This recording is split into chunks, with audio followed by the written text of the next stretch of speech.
त्रिनितातीस के बाद इस रविवार के पवित्र गिरजा आराधना में आप सबों का स्वागत करता हूं। आज बड़ी खुशी की बात है कि हम पेरिस होकर नए खने पर्व को मना पा रहे हैं।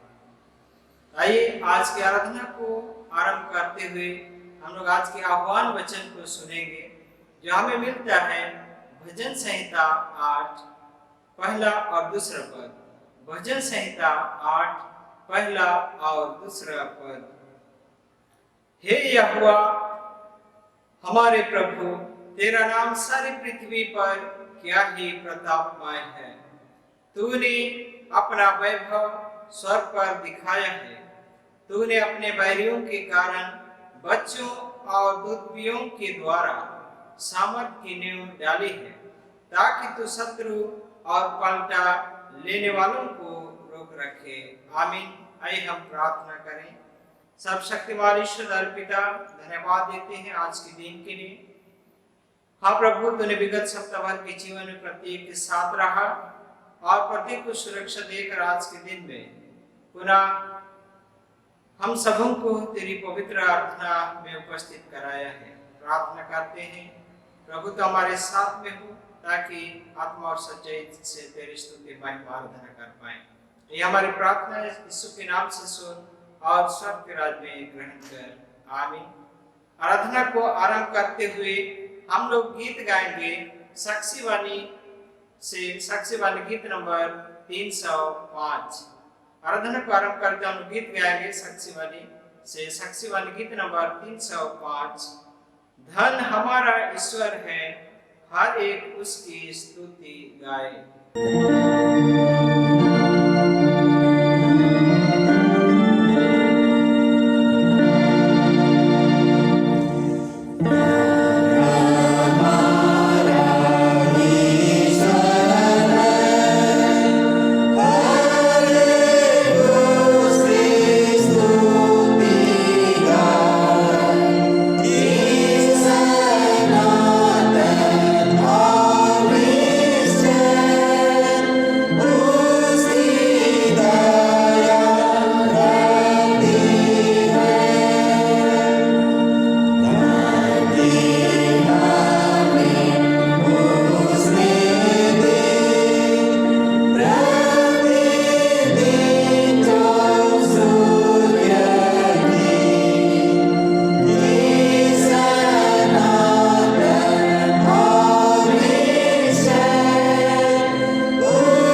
मंडली उठे।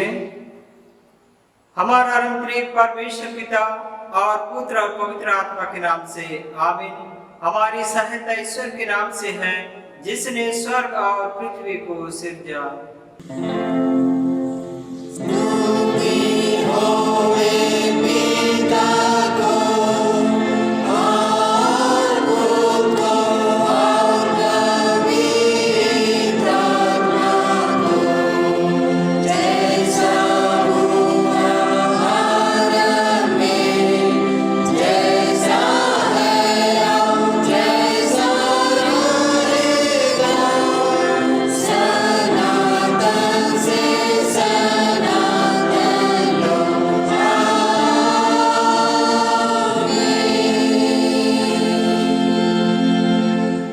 हम ईश्वर के सामने अपने पापों को दीनता से मान लें।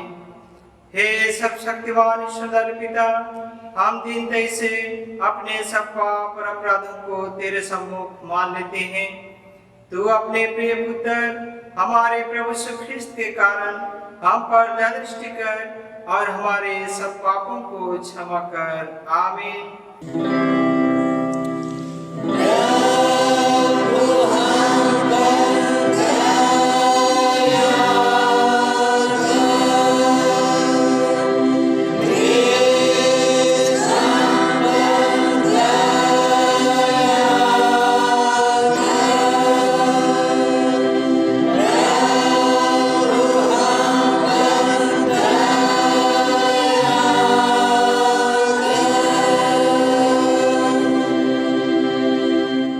शांति का वचन ग्रहण करें।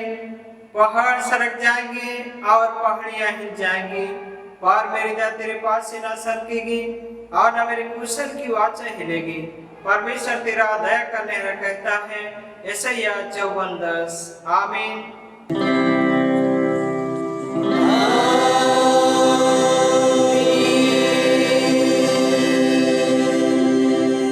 मंडली उठे। सबसे ऊंचे स्थान में ईश्वर का गुणानुवाद हो।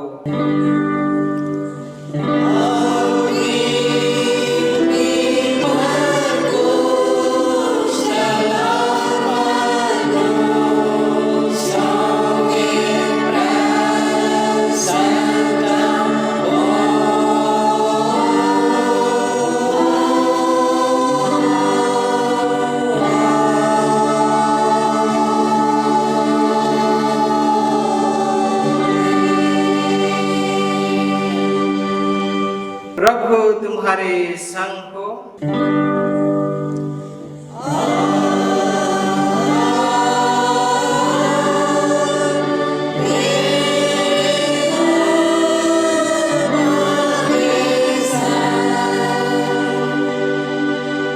आइए हम प्रार्थना करें।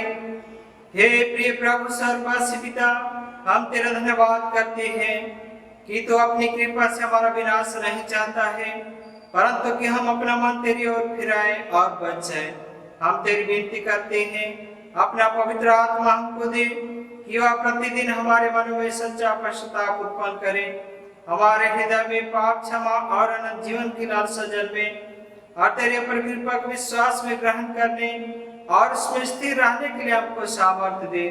हर प्रकार की परीक्षा में हमको संभाल कि जिससे अनुग्रह के द्वारा अंत में परम सुखी हो जाए, हमारे प्रभु यीशु ख्रिस्त के कारण। आमीन।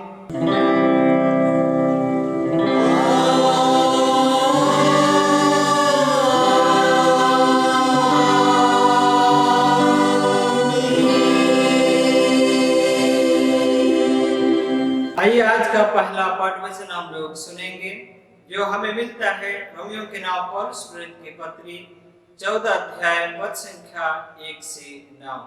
रोमियो के नाम पौलुस प्रेरित की पत्री 14 अध्याय पद संख्या 1 से 9। इसमें इस प्रकार लिखा हुआ है, जो विश्वास में निर्बल है उसे अपनी संगति में ले लो, परंतु उसकी शंकाओं पर विवाद करने के लिए नहीं।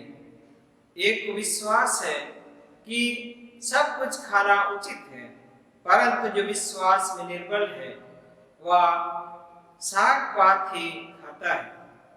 खाने वाला ना खाने वाले को तुच्छ न जाने और ना खाने वाले पर दोष न लगाए, क्योंकि परमेश्वर ने उसे ग्रहण किया है। तू कौन है जो दूसरे के सेवक पर दोष लगाता है? उसका स्थिर रहना या गिर जाना उसके स्वामी ही से संबंध रखता है, वरन वह स्थिर ही कर दिया जाएगा, क्योंकि प्रभु उसे स्थिर रख सकता है। कोई तो एक दिन को दूसरे से बढ़कर मानता है और कोई सब दिनों को एक समान मानता है। हर एक अपने ही मन में निश्चय कर ले, जो किसी दिन को मानता है वह प्रभु के लिए मानता है, जो खाता है वह प्रभु के लिए खाता है, क्योंकि वह परमेश्वर का धन्यवाद करता है, और जो नहीं खाता वह प्रभु के लिए नहीं खाता और परमेश्वर का धन्यवाद करता है। क्योंकि हम में से ना तो कोई अपने लिए जीते हैं और ना कोई अपने लिए मरता है। यदि हम जीवित हैं तो प्रभु के लिए जीवित हैं, और यदि मरते हैं तो प्रभु के लिए मरते हैं। अतः हम जिए या मरे, हम प्रभु ही के हैं, क्योंकि मसीह इसलिए मरा और जी भी उठा कि वह मारे हो और जीवित हो, दोनों का प्रभु हो यहाँ तक। आमीन। तेरा धन्यवाद हो हे ख्रिस्ट यीशु। हालेलुया।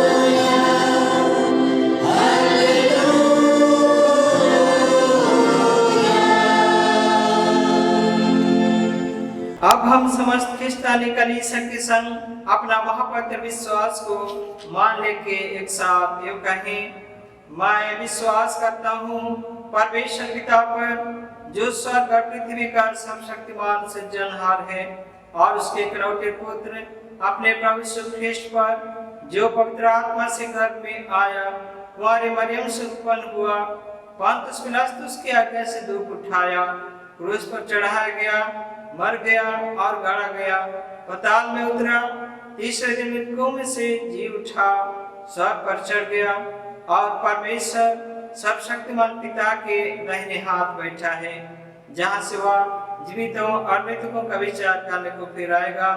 मैं विश्वास करता हूँ पवित्र आत्मा पर, एक ही पवित्र क्रिश्चियनी कलीसिया, पवित्रों की संगत पर, पापों की क्षमा, देह के जी उठने और अनंत जीवन पर। आमीन।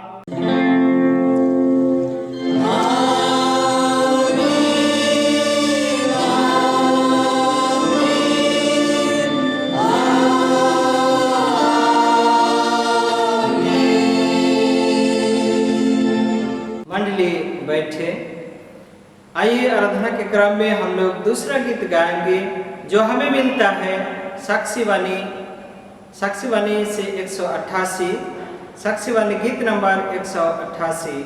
सब मिल के गाओ, ईश्वर है कृपामय, उसको सराहो जो ख्रिस्त विश्वासी है।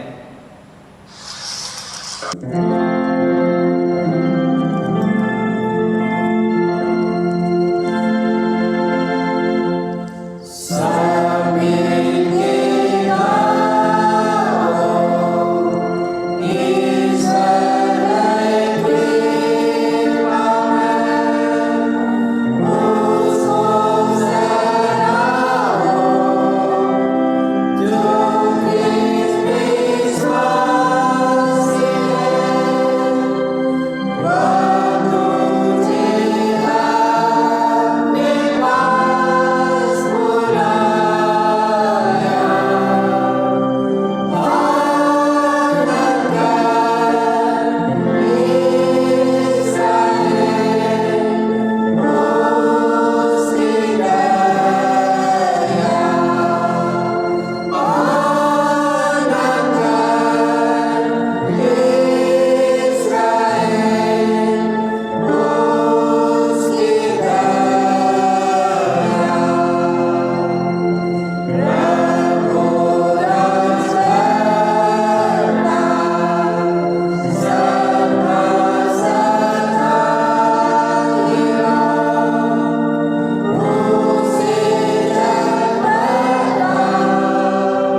मंडली खड़ी हुए। तुम्हें हमारे पिता ईश्वर और प्रभु यीशु मसीह की ओर से अनुग्रह और शांति बहुत से मिले। आमीन। आइए हम प्रार्थना करें। हे सर्वशक्तिमान ईश्वर पिता, धन्यवाद देते हैं आज के दिन के लिए। प्रभु तो ने जीवितों की संगति में हम सबों को लेकर आया है। धन्यवाद देते हैं आज पूरे पेरिस होकर हम नया खने पर्व को मना पा रहे हैं। पिता परमेश्वर, इस अवसर पर आज तेरा वचन जो हमारे पाँव के लिए दीपक और मार्ग के लिए उजियाला है, प्रभु इस पवित्र वचन को सुनना, सीखना, समझना चाहते हैं। पवित्र आत्मा तो प्रत्येक संग साथ में हो, हमारे दुर्बलता कमजोरियों को सुनाव में दूर कर, ताकि आज के वचन का आशीष प्रत्येक को ग्रहण करते हुए यहाँ से दौड़ सके। इसलिए प्रभु तो अपनी आत्मा के द्वारा हम सबों को प्रकाशमय कर, और हे पिता परमेश्वर, आज के वचन को सुनने, समझने और हे पिता उसको हृदय में रखने के लिए हमें बहुत अच्छे आशीष प्रदान कर। हमारी दुर्बलता कमजोरियों को यीशु मसीह के पवित्र नाम से दूर कर, और यह दिन धन्यवाद प्रार्थना सुन और स्वर्ग के राज्य में ग्रहण कर। आमीन। आज के लिए जो उपदेश वचन है हमें मिलता है मत्ती रचित सुसमाचार 22 अध्याय पद संख्या 1 से 14। मत्ती रचित सुसमाचार 22 अध्याय पद संख्या 1 से 14। इसमें इस प्रकार लिखा हुआ है, हम लोग ध्यान से सुने। यीशु फिर उनसे दृष्टांतों में कहने लगा, स्वर्ग का राज्य उस राज्य के समान है जिसने अपने पुत्र का विवाह किया, और उसने अपने दासों को भेजा कि निमंत्रित लोगों को विवाह के भोज में बुलाए, परंतु उन्होंने आना ना चाहा। फिर उसने और दासों को यह कहकर भेजा, निमंत्रित लोगों से कहो, देखो मैं भोज तैयार कर चुका हूँ, मेरे बैल और पाले हुए पशु मारे गए हैं और सब कुछ तैयार है, विवाह के भोज में आओ। परंतु वे उपेक्षा करके चल दिए, कोई अपने खेत को, कोई अपने व्यापार को। अन्य लोगों ने जो बच रहे थे उसके दासों को पकड़कर उनका अनादर किया और मार डाला। तब राजा को क्रोध आया और उसने अपनी सेना भेजकर उन हत्यारों का नाश किया और उनके नगर को फूंक दिया। तब उसने अपने दासों से कहा, विवाह का भोज तो तैयार है, परंतु निमंत्रित लोग योग्य नहीं ठहरे, इसलिए चौराहों पर जाओ और जितने लोग तुम्हें मिले सबको विवाह के भोज में बुला लाओ। अतः उन दासों ने सड़कों पर जाकर क्या बुरे क्या भले जितने मिले सबको इकट्ठा किया, और विवाह का घर अतिथियों से भर गया। जब राजा अतिथियों को देखने भीतर आया तो उसने वहां एक मनुष्य को देखा जो विवाह का वस्त्र नहीं पहना था। उसने उससे पूछा, हे मित्र, तो विवाह का वस्त्र पहने बिना यहाँ क्यों आ गया? उसका मुंह बंद हो गया। तब राजा ने शकुन से कहा, इसके हाथ पांव बांधकर उसे बाहर अंधियारे में डाल दो, वहां रोना और दांत पिसना होगा, क्योंकि बुलाए हुए तो बहुत हैं परंतु चुने हुए थोड़े हैं। आमीन। मसीह में प्यारे माता पिता, भाई और बहनों, त्रिनितातीस के बाद विश्व रविवार में पहुंचना हम सब के लिए आनंद और खुशी का विषय है, क्योंकि परमेश्वर हमारे साथ में है और उन्होंने कहा है, मैं तुझे कभी न छोड़ूंगा और न कभी त्यागूंगा।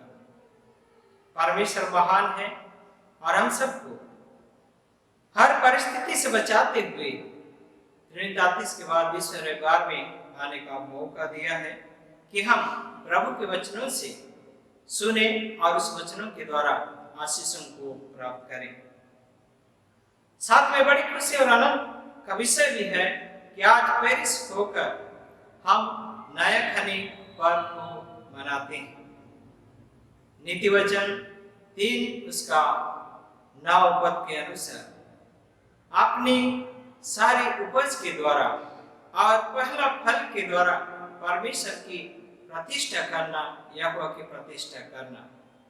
आज प्रभु ने हम जो कुछ भी बोए थे उनमें से प्रभु ने हमें बहुत आज से दिया, समय पर उसके लिए उन्होंने धूप, वर्षा और भी बहुत सारी चीजें जो उस बीज के लिए आवश्यकता थी, उन्होंने सही समय पर प्रबंध किया। और आज हम नए फल को पाते हुए नए खनी के रूप में मना पा रहे हैं। जब हम यह पर्व मनाते हैं तो हम परमेश्वर की प्रतिष्ठा करते हैं, उसका आदर करते हैं, उसका सम्मान करते हैं। और इसलिए आज पूरा पेरिस नए खनी पर्व को जब मनाते हैं, हम परमेश्वर की महिमा करते हैं। और हम क्यों ना करें, क्योंकि परमेश्वर की दया अमर है और हमेशा हमेशा के लिए परमेश्वर की दया अपने विश्वासियों पर बनी रहती है। परमेश्वर की दया पवित्र लोगों की संगति में हमेशा बनी रहती है। प्रकाशित वाक्य 21 उसका 22 वचन में हम लोग पाते हैं, अंतिम पद में हम लोग पाते हैं कि परमेश्वर की दया पवित्र लोगों के साथ हमेशा बनी रहती है। इसलिए प्रभु की दया हुई कि हम आज नया खनी पर्व को मना पा रहे हैं। आज जो वचन हमारे लिए रखा गया है, इस वचन में हम लोग देख पाते हैं विवाह भोज का दृष्टांत है। और इसमें हम लोग देख पा रहे हैं स्वर्ग का राज उस राजा के समान है जिसने अपने पुत्र का विवाह किया और उसने अपने दासों को भेजा कि निमंत्रित लोगों को विवाह के भोज में बुलाए। मसीह में प्यारों, यह विवाह का भोज का आयोजन स्वयं परमेश्वर करते हैं। अपने पुत्र का विवाह भोज स्वयं स्थापित करते हैं और इसमें उन्होंने लोगों को निमंत्रित किया। और इस तरह से हम लोग देख पाते हैं उनका हृदय को, उनका प्रेम को। प्रेम का कारण ही है कि इतने सारे लोगों को वे इस विवाह भोज में बुलाते हैं। मसीह में प्यारों, आज जब समाज में हम लोग देखते हैं, जब हमारे घर परिवार में विवाह होती है, हम भी अपने सगे संबंधियों को बुलाते हैं और जब वे आते हैं हम आनंदित होते हैं और हमें बड़ी खुशी होती है कि हम जितने लोगों को आमंत्रित किया था उसमें से बहुत सारे लोग आए। और इस तरह से हमारा खुशी का ठिकाना नहीं रह जाता है। परंतु आज इस वचन में हम लोग देख पाते हैं कि राजा जो अपने बेटे का विवाह कर रहे हैं, उसमें लोगों को आमंत्रित किया है और लोग उस आमंत्रण को ठुकरा देते हैं। उस आमंत्रण को ठुकरा देते हैं। यह राजा के लिए बड़े इंसल्ट का कारण बनता है, बड़े अपमानजनक उनको लगता है और उनके लिए एक चैलेंज हो जाता है और ये सोचने के लिए उन्हें मजबूर कर देता है कि क्यों उनके बुलाए गए मेहमान उस विवाह भोज में नहीं आते हैं। और इसलिए उन्होंने अपने दासों को भेजा और फिर से उन्हें यह कहला भेजा कि सब कुछ तैयार हो चुका है और इसलिए आप आइए। परंतु बहुतों ने मना किया और कई लोगों ने अपने खेतों को चल दिया, कई लोग अपने व्यापार में चल दिया और कई लोग उसके दासों को मारा पीटा और अंत में मार डाला। मसीह में प्यारों, यह राजा के लिए बड़े अपमान की बात है। और इस तरह से आज हम भी अपने आप में सोचें, यदि हम आमंत्रित करते हैं और लोग नहीं आते हैं और यदि लोग आने के लिए मना कर देते हैं तो आपके लिए कितना अपमानजनक होगा, स्वयं उसको आप समझ सकते हैं। और इसलिए राजा के लिए भी यह चुनौती था कि लोग क्यों उसके आमंत्रण को आज ठुकरा रहे हैं।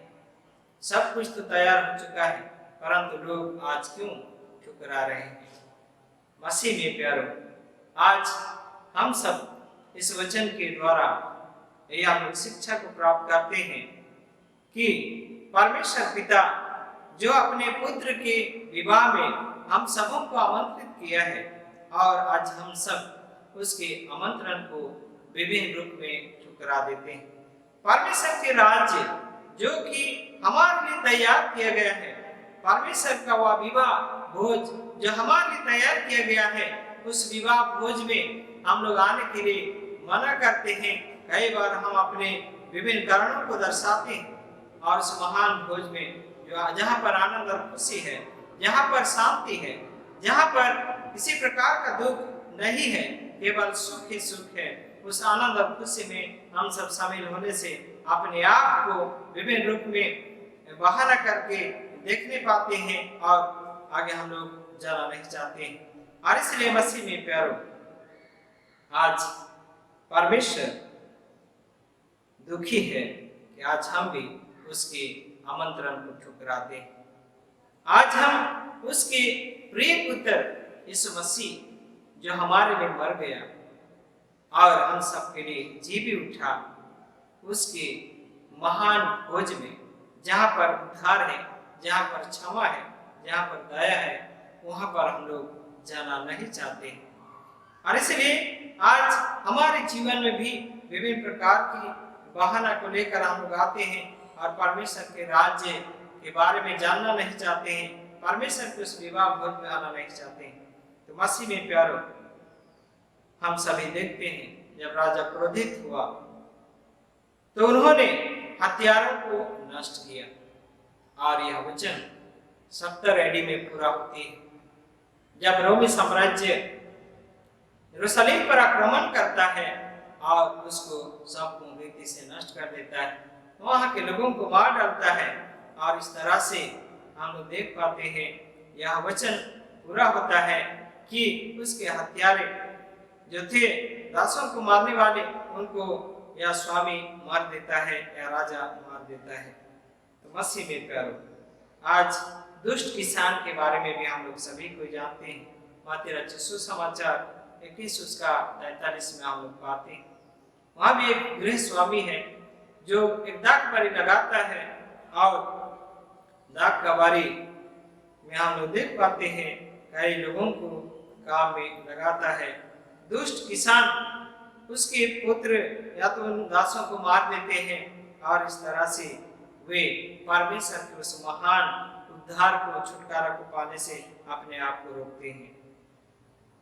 उसी तरह निर्गमन की पुस्तक 32 अध्याय पद संख्या 26 में आप देखते हैं, जब मूसा सीनै पर्वत पर चढ़ा हुआ था, उस समय जब उसका उतरना देर हो गई तो लोग हारून की अगुवाई में एक बछड़ा बनाकर यहोवा का तिरस्कार किया। आज इसी रूप में हम भी विभिन्न समय में यहोवा का तिरस्कार करते हैं और उसके पीछे आना नहीं चाहते हैं। और इसलिए जब कि हम लोग उसके योग्य नहीं हैं, परमेश्वर के राज्य में जाने के योग्य नहीं है, आज परमेश्वर हमें बुलाया है, हमें आह्वान करता है, परंतु आज हम उसकी बुलाहट को, उसके आमंत्रण को ठुकरा कर हम अपने आप को विनाश की ओर ले जाते हैं। परमेश्वर आज चाहता है कि हम बचाए जाए। परमेश्वर आज चाहता है कि हम उसके उस विवाह भोज में शामिल होए और इस तरह से उद्धार या छुटकारा को पा सके। आज सभी आमंत्रित लोग अर्थात यहूदी लोग, इस्राएली लोग यीशु मसीह को नहीं पहचाना।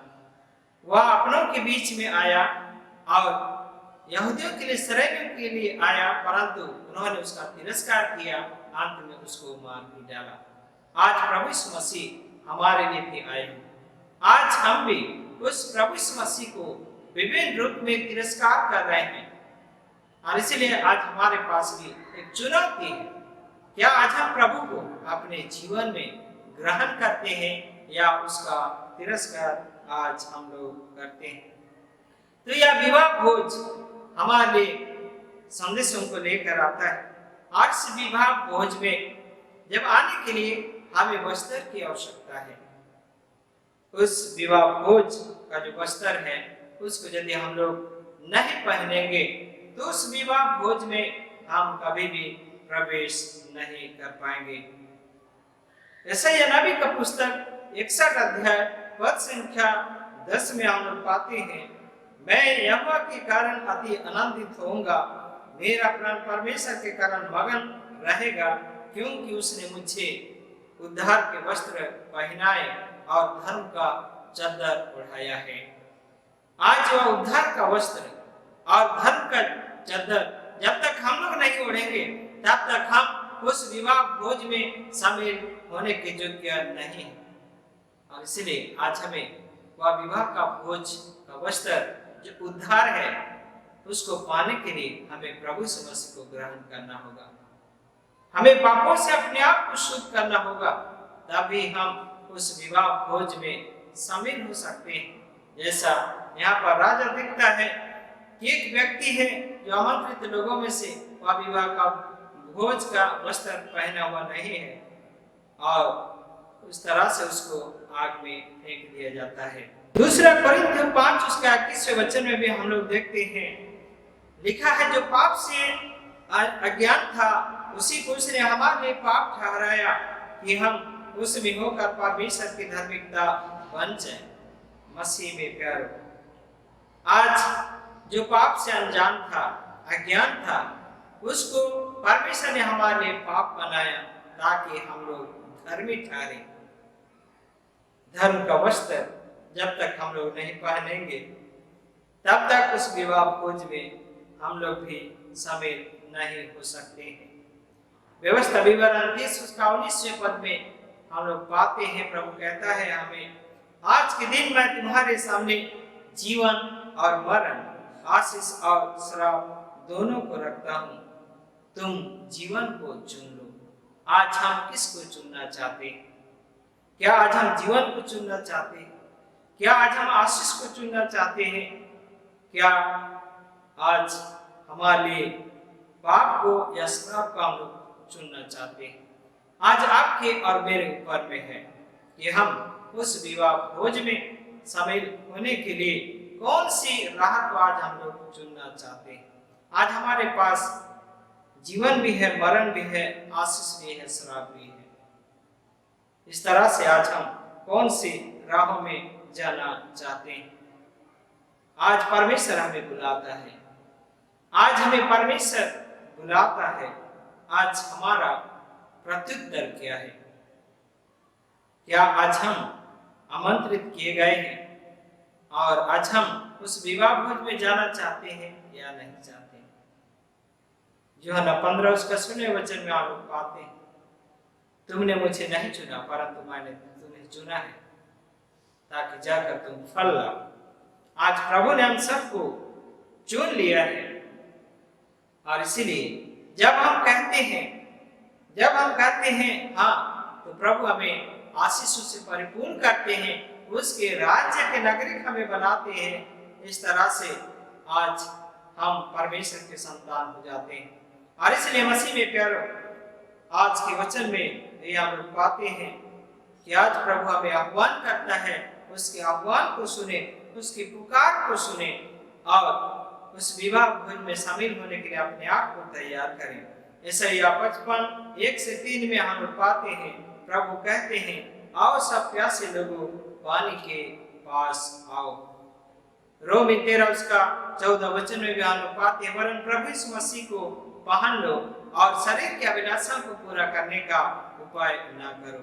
आज हम किसी भी रीति से शरीर की अभिलाषाओं को पूरा करने का उपाय ना करें, वरन प्रभु यीशु मसीह को पहन ले, क्योंकि वही हमारे लिए विवाह का वस्त्र है, वही हमारे लिए उस अनंत राज्य में प्रवेश करने का मार्ग है, वही हमारे लिए छुटकारा देने वाला है।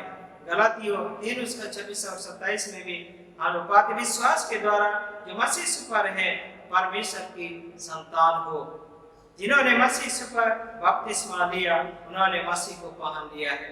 आज हम लोग मसीह को पहन लिया है, आज हम पूर्ण उद्धार या छुटकारा पा चुके हैं। इसलिए आइए आज हम उस उद्धार को थमे रहें ताकि हम उस विवाह भोज में प्रवेश करते हुए सदा सर्वदा के लिए आनंद और खुशी को प्राप्त करें। आज के दिन में जब नए खाने पार को भी मना रहे हैं, इसमें हम लोग परमेश्वर की प्रतिष्ठा करें नए फल के द्वारा और उसके द्वारा प्रभु के आशीषों को प्राप्त करें। प्रभु इस वचन के द्वारा प्रत्येक को बहुत का आशीष प्रदान करें। आमीन। आइए हम प्रार्थना करें। स्वर्गीय जीवित पिता, धन्यवाद देते हैं आज के वचन के लिए। हाँ प्रभु, तो आज हम सबको अपने राज्य में बुलाया है, अपने विवाह भोज में तो आमंत्रित किया है। आज हमने तेरे आमंत्रण को स्वीकार किया है, तुझ में बपतिस्मा लेकर तेरे स्वर्ग राज का धन्य भागी होने पाए।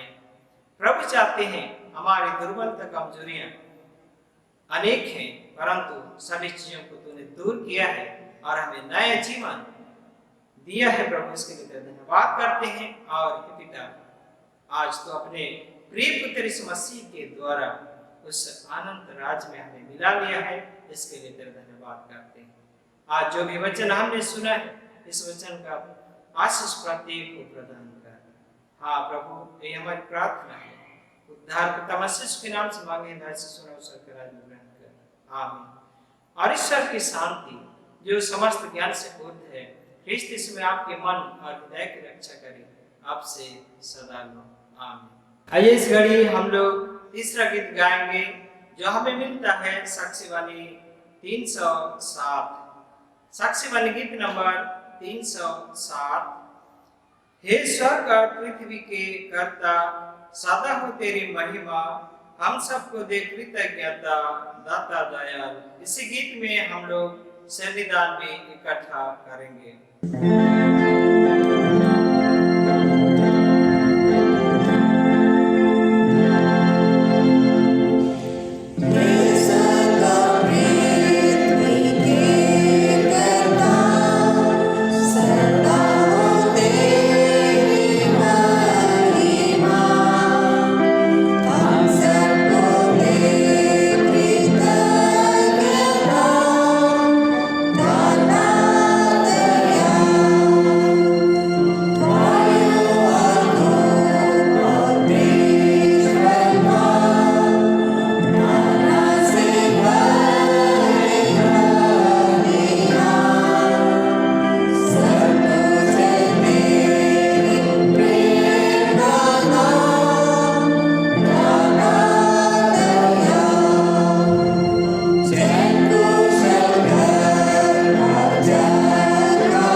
उठे। इस घड़ी हम लोग अगुवाई के लिए वचन सुनेंगे।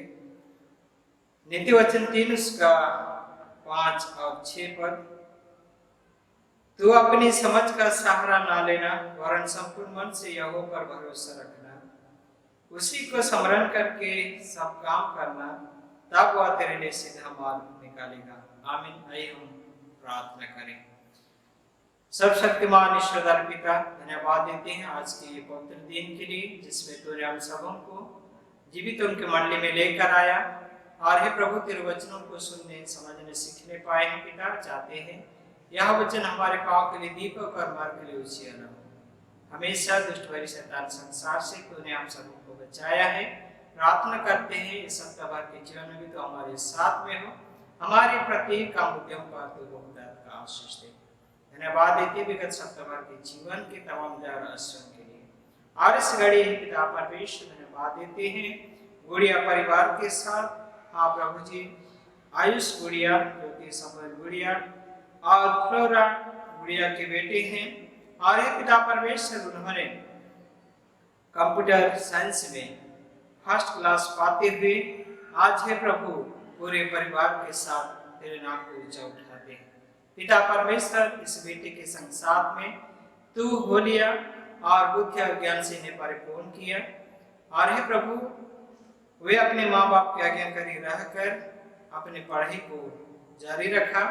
और हे पिता परमेश्वर, आज तूने उसे बहुत का आशीष देकर प्रथम श्रेणी में उत्तीर्ण कराए प्रभु, उसके लिए तेरा लाखों लाख धन्यवाद करते हैं। पिता परमेश्वर, ऐसे महान कृपा के लिए आज न केवल बुढ़िया परिवार परंतु पूरी मंडली होकर तुझे धन्यवाद देते हैं। प्रार्थना करते इस बेटे के जीवन के लिए प्रभु, तो आगे समय इनके लिए तू प्रबंध कर ताकि उचित जगह में वे जा सके। और हे पिता परमेश्वर, आगे का पढ़ाई को या आगे जो कुछ भी योजना उनके जीवन में वे रखे हैं उसमें वे सफलता पूर्वक जा सके और उनके जीवन के द्वारा तुझे महिमा मिले। इसलिए गुड़िया परिवार के धन्यवादी मन और हृदय को तू ग्रहण करना प्रभु, कि उनके धन्यवाद का बलिदान चढ़ाने वाला आपकी महिमा करता है। और इसलिए उनके धन्यवादी मन और हृदय को तू ही ग्रहण कर। साथ में समूएल गुड़िया और उनके धर्म पत्नी के लिए भी दुआ प्रार्थना करते हैं। स्वर्ग प्रभु उनके साथ में उसी प्रकार का अगुवाई और मार्गदर्शन अपने बेटे को हमेशा देते रहे, ताकि इस बेटे का जीवन हमेशा धन्य होने पाए। और नीति वचन 22:6 में जैसा तूने कहा है, लड़के को उम्र की शिक्षा दे जिसमें उसको जानना चाहिए और बुढ़ापे में भी वो उससे ना हटे। इसलिए उचित शिक्षा देने में उनके संग साथ में हो रहे। हाँ प्रभु, तेरे सेवक सुगाड़ बागी के लिए भी प्रार्थना करते हैं, जो कि कुतरा मंडी के पास्टर चेयरमैन है। स्वर्ग प्रभु, इस गाड़ी हाँ प्रभु, रौकेला जगदास CWS हॉस्पिटल में एडमिट है, विभिन्न प्रकार के रोग से पीड़ित है। प्रभु यीशु मसीह, तू डॉक्टरों का डॉक्टर और वैद्यों का वैद्य है प्रभु, इसलिए तेरे सेवक को तू उन सारे रोगों से छुटकारा प्रदान कर। तेरा लहू जो तूने क्रूस से बहाया है, उसी पवित्र अनमोल लहू से उनके शरीर के तमाम रोग और दुखों को दूर कर, ताकि वो चंगाई को पाते हुए तेरा धन्यवाद कर पाए। हाँ प्रभु, श्रीमती पाब्रेन का और उसी प्रकार प्रिय सुभाषी कंडुलना को भी तेरे हाथ में समर्पित करते हैं, जिन्होंने प्रार्थना निवेदन के लिए निवेदन किया है। और पिता परमेश्वर, उनकी चंगाई के लिए पूरे मंडली होकर प्रार्थना करते हैं, पूरे पेरिस होकर हम लोग उनके लिए दुआ करते हैं। प्रभु, तू ही सब शक्तिमान परमेश्वर है। तू अपने वचन में कहता है, जो मनुष्य नहीं हो सकता वो परमेश्वर से हो सकता है। इसलिए उनके शरीर के तमाम रोग दुखों को दूर कर, चंगाई देकर उन्हें आशीषित कर। साथ उसी प्रकार हमारे इस पेरिस के अंतर्गत जितने भी परिवारों में भय और महान विभिन्न प्रकार के रोग दुख में पड़े हैं, इस नाम में प्रत्येक के रोग दुखों को दूर कर, ताकि वो स्वस्थवान होते हुए तेरा धन्यवाद कर पाए। चिंता परेशानियों को इस नाम में दूर कर। प्रार्थना है हमारे देश के लिए, हमारे देश के प्रधानमंत्री, राष्ट्रपति, मंत्रिमंडल और इस प्रांत के गवर्नर, मुख्यमंत्री और मंत्रिमंडल को आशीष दे कि इस देश को, इस राज्य को तेरे पवित्र इच्छा के अनुसार चलाए। आज पूरे भारत देश में प्रत्येक जन विभिन्न रूप से पिता परमेश्वर अपने आप को असहाय महसूस करते हैं। इस समय में तो उनके साथ में उनकी रक्षा कर, प्रशासन के साथ में हो, ताकि उचित निर्णय ले पाए और नागरिकों की सुधि ले सके।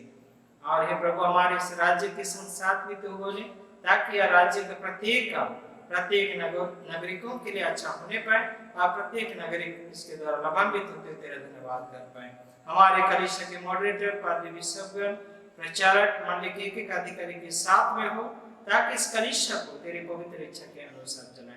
देश विदेश के हमारे मसीह मित्रों के साथ में हो, ताकि हम आपसे सहयोग में आगे बढ़ते हुए तेरे स्तुति महिमा धन्यवाद कर पाए। हमारे कलीसिया के अंदर जितने भी शिक्षण प्रशिक्षण केंद्र हैं, उसके अधिकारियों के साथ में, ताकि वे उचित रीति से उसका संचालन करें। हाँ प्रभु जी, उनमें जितने भी सेवक तैयार किए जाते हैं, जितने भी हमारे विद्यार्थी पढ़ते हैं, उचित रीति से वे अपने भविष्य का निर्माण कर पाए, सबको आशीष दे। पिता परमेश्वर, हाँ प्रभु जी, दुआ प्रार्थना करते हैं हमारे डायसिस के, पेरिस के प्रत्येक मंडली के प्रत्येक परिवार के साथ में हो, ताकि सभी को ख्रिस्त प्रेम में एक दूसरे के साथ में आगे बढ़े और हे प्रभु निरंतर तेरी महिमा कर पाए। आज प्रत्येक जन जो तेरे पवित्र आराधना में उपस्थित होने पाए, पिता परमेश्वर तेरे पवित्र आराधना में सम्मिलित होने पाए, हे प्रभु प्रत्येक को तू आज के वचन के द्वारा आशीषित कर। आज तेरे नाम को धन्य कहने के लिए मुट्ठी दान, लिफाफे दान, धन्यवाद दान और नया खाली दान, सभी प्रकार के दानों को उन्होंने अर्पित किया है। पिता सभी दानों पर बहुत आशीष दे, ताकि उसके द्वारा मंडल और कलीसिया का अच्छा काम किया जा सके। हाँ प्रभु जी, हाँ और क्या निवेदन करें, जो भी उत्तम आशीष से प्रत्येक के लिए नाम बनाम नहीं मांग पाए हैं, यीशु मसीह के पवित्र नाम से तू ही प्रत्येक की आवश्यकताओं को पूरा करते हुए अधिक प्रार्थना सुन और स्वर्ग के राज्य में ग्रहण कर। आमीन। हे हमारे पिता, तू जो स्वर्ग में है, तेरा नाम पवित्र किया जाए, तेरा राज्य आवे, तेरी इच्छा जैसे स्वर्ग में से पृथ्वी पर भी हो। हमारे प्रतिदिन की रोटी आज हमको दे और हमारे अपराधों को क्षमा कर, जैसे हम भी अपने अपराधी को क्षमा करते हैं, और हमको परीक्षा में मत डाल, परंतु बुराई से छुड़ा, क्योंकि राज और पराक्रम और महत्व सदा तेरे ही है। आमीन।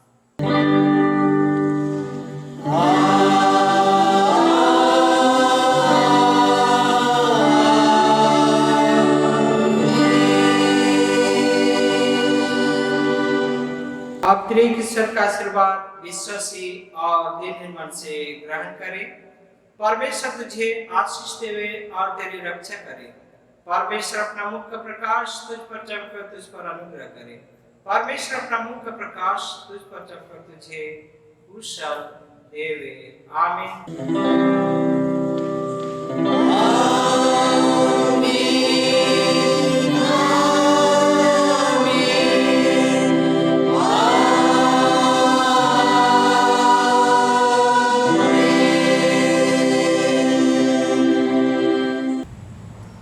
यीशु सहाय। आप सबों के लिए एक विशेष सूचना। GL church Rourkela Paris YouTube channel में दिए गए व्हाट्सएप नंबर के माध्यम से अपने विशेष प्रार्थना की अर्जी मैसेज करके हर सप्ताह के शुक्रवार तक भेजें, ताकि आने वाला सप्ताह से उनके लिए प्रार्थना की जा सके। धन्यवाद।